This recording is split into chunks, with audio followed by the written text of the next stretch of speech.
3 September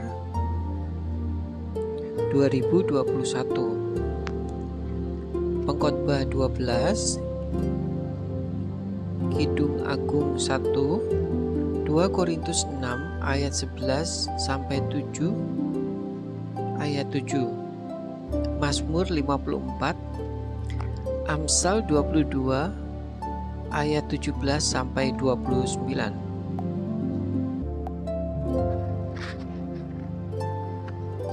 Perjalanan pulang. Pengkhotbah 12 ayat 7. Dan debu kembali menjadi tanah seperti semula, dan roh kembali kepada Allah yang mengaruniakannya. Hidup manusia adalah sebuah perjalanan dari suatu tempat ke tempat lain, serupa dengan kita pergi untuk bekerja, sekolah maupun beraktivitas lainnya, tetapi kemudian kita akan kembali lagi ke rumah. Demikian pula dengan kehidupan kita yang sesungguhnya, kita akan kembali kepada Allah yang mengaruniakan kehidupan tersebut.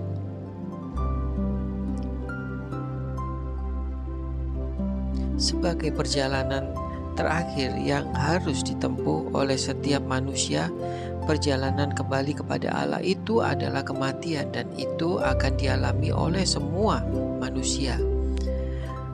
Dalam setiap berita kedukaan, sering kita mendengar ucapan satu kalimat, telah berpulang ke pangkuan Bapa di sorga, dan seterusnya. Ya, perjalanan kita kepada Allah Bapa adalah perjalanan pulang, sedangkan ketika kita ke dunia ini justru sedang pergi untuk suatu tugas yang disediakan bagi kita. Efesus 2 ayat 10, karena kita ini buatan Allah, diciptakan dalam Kristus Yesus untuk melakukan pekerjaan baik yang disiapkan Allah sebelumnya. Ia mau supaya kita hidup di dalamnya. Penting bagi kita untuk mengerti dari mana kita berasal dan kemana tujuan kita pada akhirnya. Menurut nas dari Efesus tadi, kita mengerti bahwa kita adalah buatan Allah dan berasal dari Allah. Sedangkan tujuan akhir kita adalah kembali kepada Allah. Demikianlah debu akan kembali menjadi tanah seperti semula, dan roh kembali kepada Allah yang mengaruniakannya. Mari persiapkan hidup kita untuk kembali kepada Allah yang mengaruniakan kehidupan dengan menuntaskan pekerjaannya di bumi. Mazmur 54. Doa dalam menghadapi musuh. Untuk pemimpin biduan dengan permainan kecapi, nyanyian pengajaran Daud. Ketika orang Zifi datang mengatakan kepada Saul, Daud, bersembunyi kepada kami, ya Allah, selamatkanlah aku dari namamu, berilah keadilan kepadaku karena keperkasaanmu. Ya Allah, dengarkanlah doa, berilah telinga kepada ucapan mulutku. Sebab orang-orang yang aku bangkit menyerang aku, orang-orang yang sombong ingin mencabut nyawaku. Mereka tidak memperdulikan aku.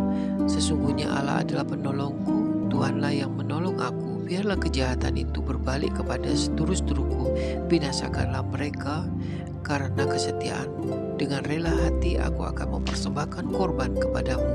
Bersyukur sebab namamu baik ya Tuhan, sebab ia melepaskan aku dari segala kesesakan dan mataku memandangi musuhku.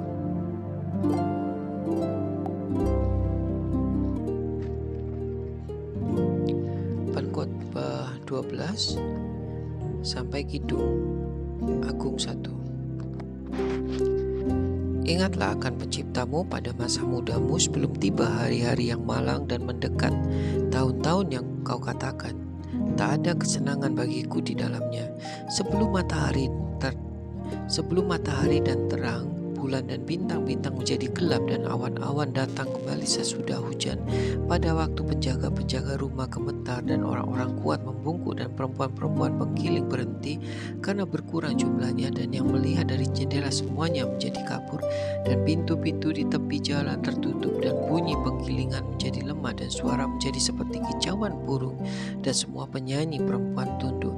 Juga orang menjadi takut tinggi dan ketakutan ada di jalan. Pohon badam berbunga belalang menyeret dirinya dengan susah payah, dan nafsu makan tak dapat dibangkitkan lagi karena manusia pergi ke rumahnya yang kekal, dan peratap-peratap berkeliaran di jalan.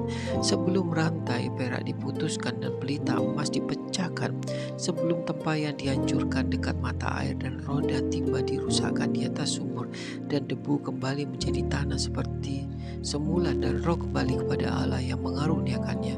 Kesia-siaan atas kesia-siaan pada pengkhotbah segala sesuatu adalah sia-sia.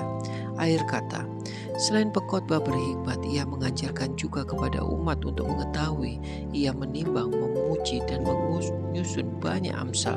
Pengkhotbah berusaha mendapat kata-kata yang menyenangkan dan menulis kata-kata kebenaran secara jujur. Kata-kata orang berhikmat seperti kusa, dan kumpulan-kumpulannya seperti paku-paku yang tancap diberikan oleh satu gembala. Lagi pula anakku, waspadalah membuat banyak buku, tak akan ada akhirnya, dan banyak belajar melelahkan badan. Akhir kata dari segala yang didengar ialah, takutlah akan Allah dan berpeganglah pada perintah-perintahnya, karena ini adalah kewajiban setiap orang. Karena Allah akan membuat setiap perbuatan kepengadilan yang berlaku atas segala sesuatu yang disembunyikan, entah itu baik, entah itu jahat. Kidung Agung dari Salomo. Mempelai perempuan dan putri-putri Yerusalem. Kiranya ia mencium aku dengan kecupan, karena cintamu lebih nikmat daripada anggur. Harum bau minyakmu bagaikan minyak yang tercurah namamu. Oleh sebab itu gadis-gadis cinta kepadamu. Tariklah aku di belakangmu, marilah kita cepat-cepat pergi. Sang Raja telah membawa aku ke dalam maligai-maligainya. Kami akan bersorak-sorai dan bergembira karena engkau. Kami akan memuji cintamu lebih daripada anggur. Layakkan mereka cinta kepadamu. Memang hitam aku tetapi cantik. Hai putri-putri Yerusalem, seperti kemah orang Kedar, seperti tirai-tirai orang Salma. Janganlah kamu perhatikan bahwa aku hitam, karena terik matahari membakar aku. Putra-putra ibuku marah kepada aku. Aku dijadikan mereka menjadi penjaga kebun-kebun anggur. Kebun anggurku sendiri tak kujaga. Ceritakanlah kepadaku jantung hatiku, di manakah Kakanda mengembalakan domba, di manakah Kakanda membiarkan domba-domba berbaring pada petang hari. Karena mengapa aku akan menjadi serupa pengembara dekat kawan-kawan domba teman-temanku?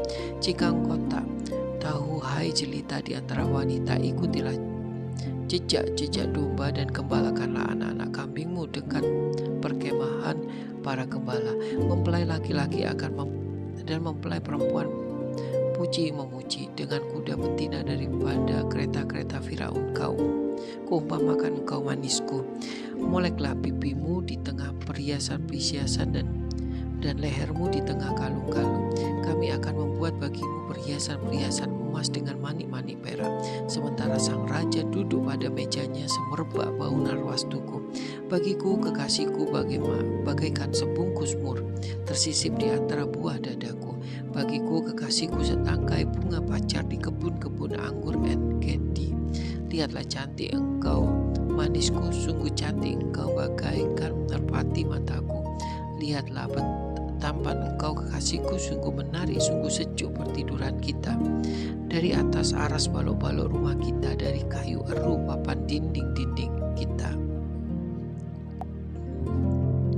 2 Korintus 6 ayat 11 sampai pasal 7 ayat 7.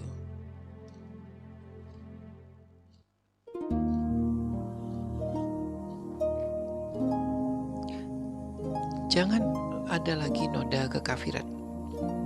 Hai orang Korintus, kami telah berbicara terus terang kepada kamu. Hati kami terbuka lebar-lebar bagi kamu, dan bagi kamu ada tempat yang luas dalam hati kami, tetapi bagi kami hanya terdapat tempat yang sempit di dalam hati kamu. Maka sekarang supaya timbal balik, aku berkata seperti kepada anak-anakku, bukalah hatimu kamu selebar-lebarnya. Janganlah kamu melupakan pasangan yang tidak seimbang dengan orang-orang yang tak percaya. Sebab persamaan apakah terdapat antara kebenaran dan kedurhakaan? Atau bagaimanakah terang dapat bersatu dengan gelap? Persamaan apakah yang terdapat antara Kristus dan Belial? Apakah bagian bersama orang-orang percaya dengan orang-orang tak percaya? Apakah hubungan bait Allah yang dengan berhala? Karena kita adalah bait dari Allah yang hidup menurut firman Allah ini. Aku akan diam bersama-sama dengan mereka dan hidup di tengah-tengah mereka, dan aku akan menjadi Allah mereka dan mereka menjadi umatku. Sebab itu keluarlah kamu dari antara mereka dan pisahkanlah dirimu dari mereka, firman Tuhan, dan janganlah menjamah apa yang najis. Maka aku akan menerima kamu, dan aku akan menjadi bapamu, dan kamu akan menjadi anak-anakku laki-laki dan anak-anakku perempuan. Demikianlah firman Tuhan yang Maha Kuasa. Saudara-saudaraku yang kekasih, karena kita sekarang memiliki janji-janji itu, marilah kita menyucikan diri kita dari semua pencemaran jasmani dan rohani, dan dengan demikian menyempurnakan kekudusan kita dalam takut akan Allah. Sukacita sesudah duka cita. Berilah tempat bagi kami di dalam hati kamu. Kami tidak pernah berbuat salah terhadap seorang pun. Tidak seorang pun yang kami rugikan, dan tidak dari seorang pun kami cari untung. Aku berkata demikian bukan untuk menjatuhkan hukuman atas kamu, sebab tadi telah aku katakan bahwa kamu telah beroleh tempat di dalam hati kami, sehingga kita sehidup semati. Aku sangat berterus terang terhadap kamu, tetapi aku juga sangat bermegah kamu. Aku sangat memegahkan kamu dalam segala penderitaan kami. Aku sangat terhibur dan sukacitaku berlimpah-limpah. Bahkan ketika kami tiba di Makedonia, kami tidak beroleh ketenangan bagi tubuh kami. Di mana-mana kami mengalami kesusahan, dari luar pertengkaran dan dari dalam ketakutan. Tetapi Allah yang menghiburkan orang yang rendah hati telah menghibur kami dengan kedatangan Titus. Bukan hanya oleh kedatangannya saja, tetapi juga oleh penghiburan yang dinikmatinya di tengah-tengah kamu, karena ia telah memberitahukan kepada kami tentang kerinduanmu, keluhanmu, kesungguhanmu untuk membela aku, sehingga makin bertambah sukacitaku. Amsal 22 ayat 17-29. Amsal orang bijak. Pasanglah telingamu dan dengarlah amsal-amsal orang bijak. Berilah perhatian kepada pengetahuanku, karena penyimpannya dalam hati akan menyenangkan bagimu bila semuanya itu tersedia pada bibirku, supaya engkau menaruh kepercayaanmu kepada Tuhan. Aku mengajarkannya kepadamu sekarang, ya kepadamu. Bukankah aku telah menulisnya kepadamu dulu dengan nasihat dan pengetahuan, untuk mengajarkan kepadamu apa yang benar dan sungguh, supaya engkau dapat memberikan jawaban yang tepat kepada yang menyuruh engkau. Janganlah merampasi orang lemah. Janganlah merampasi orang lemah, karena ia lemah, dan janganlah menginjak-injak orang yang bersusah di pintu gerbang, sebab Tuhan membela perkara mereka dan mengambil nyawa orang yang merampasi mereka. Jangan berteman dengan orang yang lekas gusar, jangan bergaul dengan orang pemarah, supaya engkau jangan menjadi binasa dengan tingkah lakunya dan memasang jerat bagi dirimu sendiri. Janganlah engkau termasuk orang yang membuat persetujuan dan menjadi penanggung hutang. Mengapa orang akan mengambil tempat tidurmu dari bawahmu bila engkau tidak mempunyai apa-apa untuk membayarnya kembali? Jangan engkau memindahkan batas tanah yang lama yang ditetapkan oleh nenek moyangmu. Pernahkah engkau melihat orang yang cakap dalam pekerjaannya? Di hadapan raja-raja ia akan berdiri, bukan di hadapan orang-orang yang hina. Demikianlah sabda Tuhan, berkah dalam